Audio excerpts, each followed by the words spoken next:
Sebelum kita lanjut, jangan lupa di like, komen, dan subscribe. Alhamdulillah, hadirin sidang Jumat. Hari ini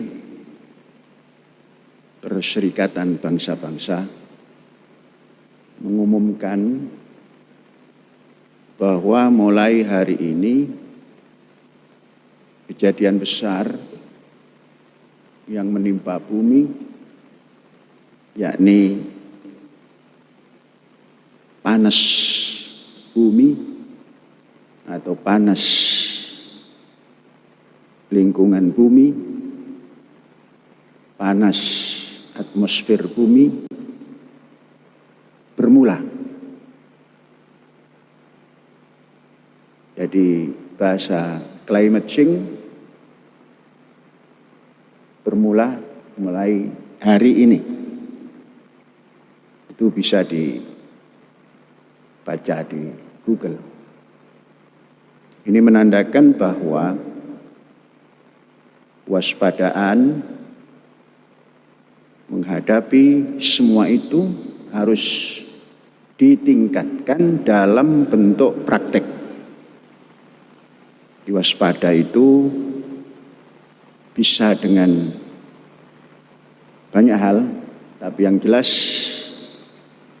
harus dengan praktek. Yang pertama, jangan menyia-nyiakan air. Karena tatkala panas bumi sudah atau panas temperatur lingkungan kita ini meningkat, satu di antara yang akan terpengaruh adalah air. Perhatikan betul-betul, jangan menyia-nyiakan air. Air apapun, jangan pernah ada air limbah kemudian disia-siakan. Tatkala ada air limbah, fungsikan kembali treatment air. Dijaga ulang, dijaga betul-betul agar air apapun, limbah kadia itu harus punya manfaat. Seperti yang sudah kita lakukan, sekarang ditingkatkan lagi. Satu, itu air. Yang kedua, pelihara baik-baik lingkungan hidup, khususnya lingkungan hidup dalam bentuk tanaman. Baik itu berbentuk kayu, tanaman kayu dalam bentuk tanaman buah, dan kayu rimba, dipelihara baik-baik. Saat kita mengalami panas yang tinggi, mungkin tanaman-tanaman yang ada dalam bentuk pelindung hidup umat manusia itu juga akan mengalami kekeringan. Maka jangan ada air yang terbuang, gunakan itu semua setelah ditreatment untuk memberi minum daripada tanaman. Kemudian perhatikan ternak yang kita pelihara. Jangan sampai ada ternak yang tidak ketahuan kurang air dan terkena dehidrasi dan kemudian mengakhiri hidupnya. Khususnya hari ini juga mulai terdengar apa yang dinamakan virus antrak juga sudah mulai bergerak kepada binatang. Antara manusia dan binatang dalam hal ini antrak, virus, itu ada hubung kait. Maka perhatikan, karena kita punya ternak. Jadi saudara-saudara, zillum mamdud dalam bahasa Al-Quran, naungan yang menyebar. Barangkali ini nanti di saat panas yang tinggi, dia mampu memberikan perlindungan pada umat manusia. Saudara-saudara, kemudian yang ketiga, jaga kesehatan sebaik-baiknya dalam menghadapi climate change, kemudian panas global yang ditetapkan oleh PBB mulai bermula pada hari ini. Jangan ada yang kurang minum, karena kurang minum akan terjadi dehidrasi pada diri kita, dan dehidrasi ini menyebabkan banyak sekali efek daripada dehidrasi. Berpikir menjadi terganggu, konsentrasi terganggu, sudah barang pasti kesehatan fisik pun terganggu. Perhatikan, jangan kurang minum. Yang sudah dewasa jangan kurang dari 2 liter. Dan kita bisa memperhatikan diri kita, yang kurang minum pasti apa yang kita buang akan berwarna keruh. Jadi perhatikan baik-baik. Kemudian jangan kurang istirahat. Namun ini bukan berarti tidak meningkatkan daya juang belajar. Daya juang belajar tingkatkan, tapi sehat, istirahat secukupnya. Dan insya Allah kecukupan makan kita perhatikan dengan seksama. Saudara-saudara dan anak-anakku semua, perhatikan ini untuk menjaga kelangsungan hidup umat manusia supaya menjadi generasi yang sehat, kemudian cerdas, sehingga kita bisa bertindak manusiawi. Jumat ini mari kita baca sedikit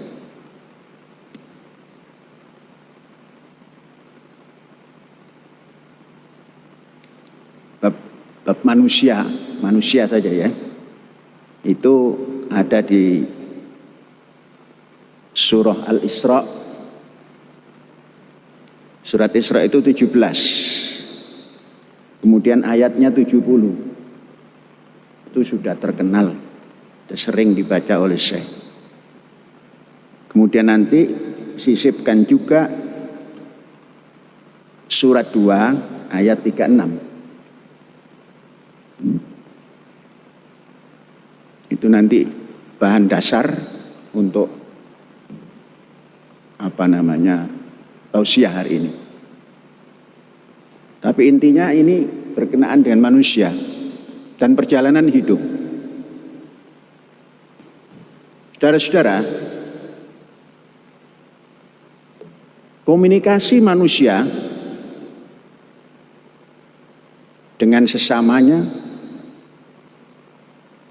itu sejak awal dilaksanakan dalam perjalanan hidup sesuai dengan tingkat kemajuannya. Maka ada sarana komunikasi yang semakin meningkat.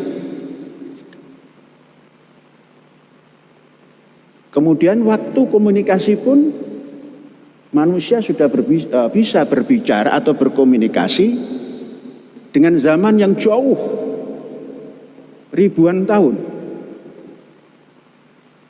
Karena manusia hidup itu mempunyai catatan hidup, dan itulah sejarah.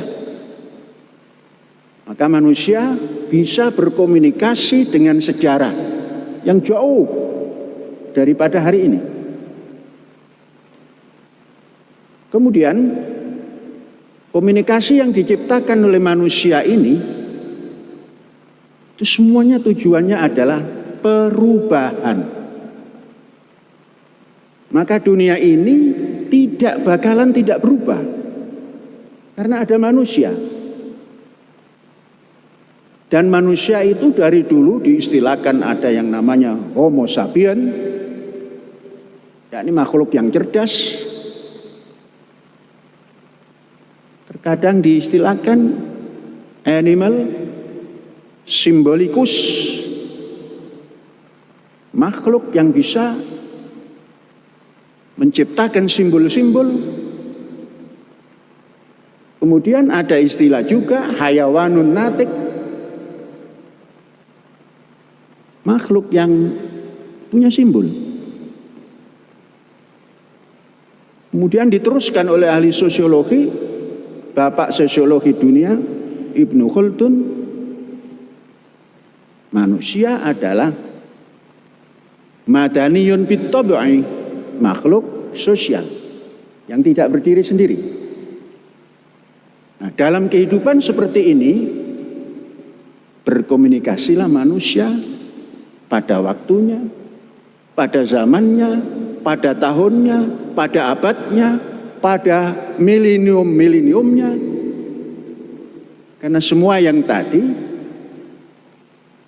Homo sapien, kemudian animal symbolikus, hayawanun natik, madaniyun bit-tab'i, makhluk sosial, semua itu terdokumentasi sehingga bisa komunikasi lagi. Saudara-saudara, mari kita berkomunikasi dengan zaman. Mungkin masih hitungan abad atau mungkin hanya 1 milenium. Dunia ini masyarikuha wa magharibuha, ada masyrik timur dan ada maghrib barat. Itu budayanya ditentukan dari timur tengah. Timur tengah ini menentukan budaya dunia. Agama apapun tumbuh dari timur tengah. Itulah nanti yang membuat budaya manusia ini global. Timur tengah yang dekat kepada barat, timur tengah yang agak sedikit ke timur, itu sumber budaya yang kemudian sumber agama. Manusia beragama karena manusia menginginkan sesuatu yang bisa melindungi dirinya. Dari beragama ini manusia berfilsafat, mencari sedalam-dalamnya. Maka seorang filosof itu adalah orang yang radikal.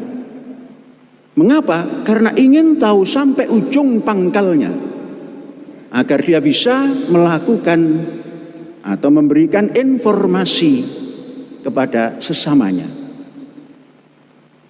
Yang tujuannya untuk merubah supaya mencapai kemajuan.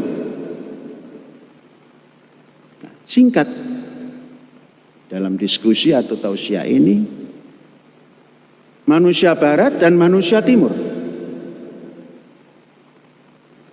dalam kegelapan setelah milenium tumbuh pencerahan. Pencerahan diawali dari dunia timur yang diwakili oleh ketika itu dunia Islam yang bekerja sama dengan penganut agama yang terdahulu. Maka terciptalah satu kemajuan, katakanlah setelah gelap, Setelah jahiliyah tumbuh Renaissance. Atau kalau bahasa Barcelona itu remontada. Kemudian kalau bahasa kehidupan Muslim,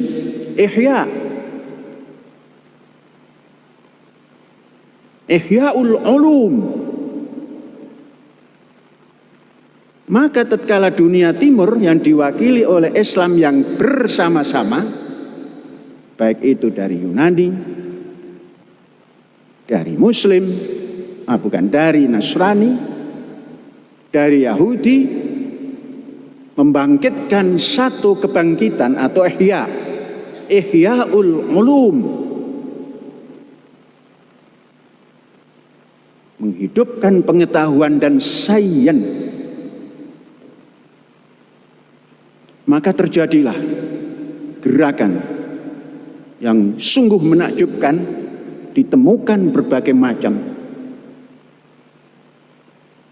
sains dan teknologi pada masanya. Dalam perjalanan, tatkala ada satu gerakan kemajuan, selalu ada dendam perjalanan. Dunia timur yang diwakili oleh Muslim ketika itu masuk ke dunia barat. Diyakinilah oleh dunia barat bahwa ini adalah penjajahan, sekalipun membawa kemajuan. Terjadilah ingin mempertahankan daerahnya, kemudian dunia timur diserang dan dikembalikan kepada dunia asalnya, maka terciptalah yang dinamakan perang besar, Tanazu'ul Baqa.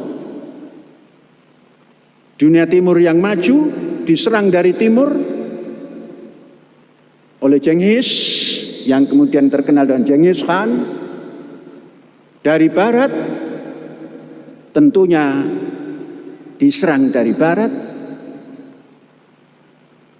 terjadilah perang besar yang mengakibatkan dunia timur yang tadi Ihya'ul ulum itu menjadi bertahan.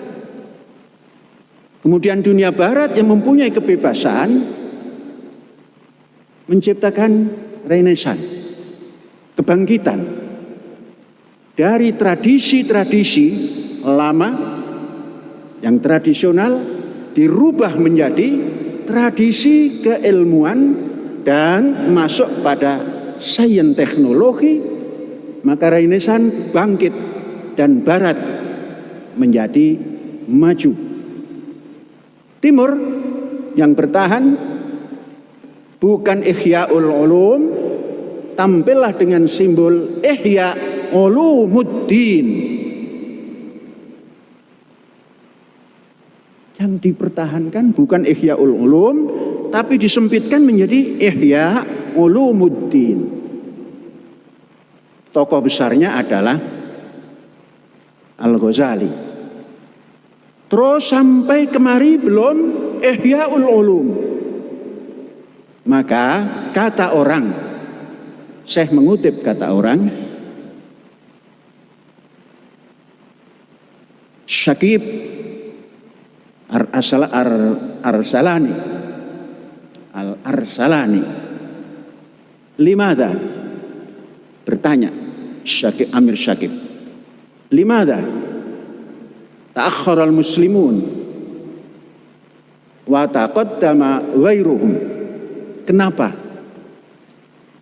Muslim terbelakang dan yang lainnya maju ke depan? Inilah yang perlu dijawab, yang sampai hari ini baru proses menjawab. Sebagai bangsa Indonesia, mari kita masuk ke dalam lingkup Indonesia terlebih dahulu. Masih cocokkah ini limadza ta'akhkharal muslimun wa taqaddama ghairuhum? Ini sesungguhnya untuk di Indonesia tidak pas. Jangan muslimun. Limadza ta'akhkharal Indonesiun wa taqaddama ghairuhum. Karena kita tinggal di Indonesia ya.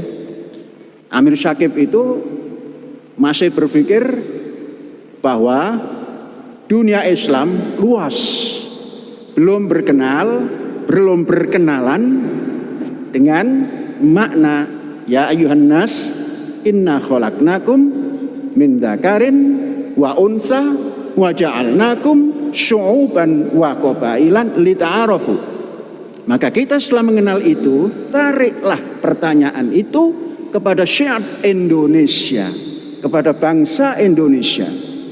Limadza ta'akhkhara Indonesiun wa taqaddama ghairuhum.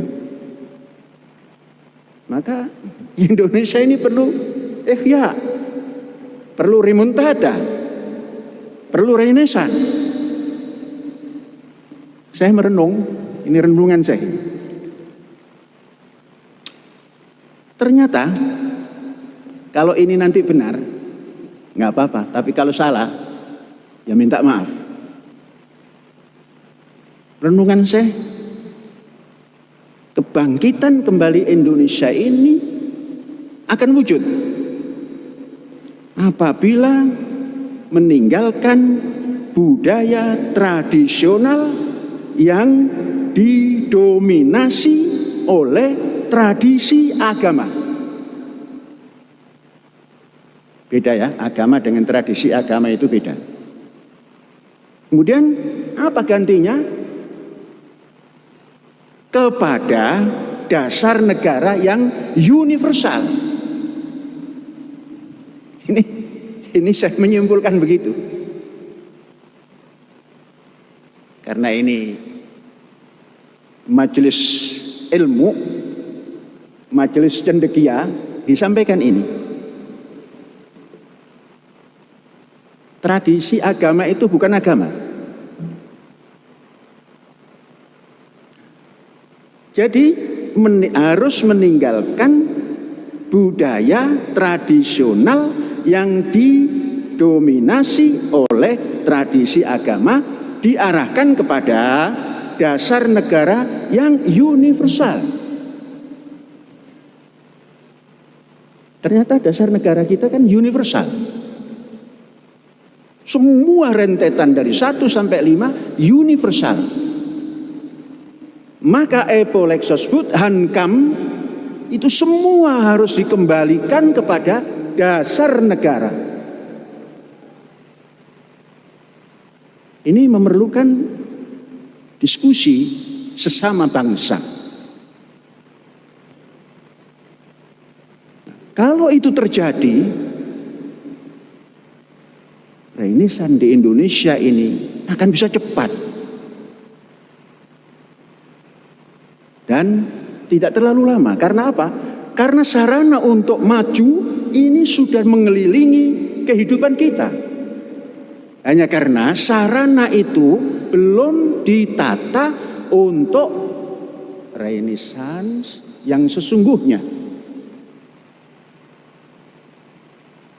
Sebab kalau tidak kepada dasar negara yang universal, akan silih berganti. Maju, putus, maju, putus, kembali ke alif lagi, kembali ke alif lagi. Seperti dicontohkan orang menenun, setelah sempurna tenunannya ditarik lagi benangnya. Nah, ini jadi bahan. Nanti diskusi apakah benar apa hipotesa yang saya sampaikan ini. Kalau saya yakin, kalau mengajukan hipotesa tidak yakin, jangan membuat hipotesa. Ya sudah ini saja, nggak usah banyak-banyak.